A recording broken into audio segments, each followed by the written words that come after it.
ไปเหนือล่องใต้ไปใส่มาใส่กับคาดบ่ได้คือไม้เคาะหัว แล้วก็ที่คาดบ่ได้ที่สำคัญก็คือรูปประคำคู่ใจนี่เอาไว้ในสวดมนต์ภาวนาเวลาเอาไปนั่งท่าพอคนยันโยมก็เอารูปประคำออกมานับพุทโธพุทโธกำหนดอยู่ในใจ แล้วก็ไม้เคาะหัว เพราะว่าหลายคนนี่ก็อยากเคาะหัวบางคนกับอาจารย์ขน้อยนี่นอนบ่ลงบ่รับพระอาจารย์ก็มันสิเกี่ยวยังกับไม้เคาะหัว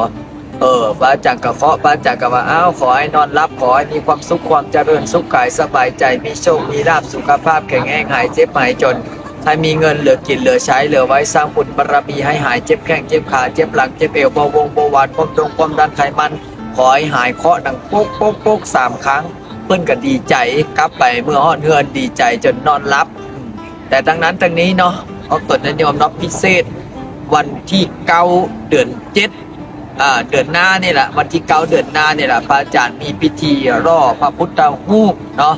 ล่อพระอยู่วัดพระอาจารย์เด้ออยู่วัดใหม่พระอาจารย์ก็ขอเรียนเชิญเจริญพรออกตนนิยมมาร่วมงานนำกันเด้อวันที่9เดือนหน้าเนาะอยู่วัดป้าบุญนารินนาคารามบ้านนายางเมืองนาไซทองนครหลวงเวียงจันทร์ผู้ใดเห็นคลิปนี้ก็ฝากกดไลค์กดแชร์เด้อขอให้โชคดีร่ำรวยปังๆเด้อสา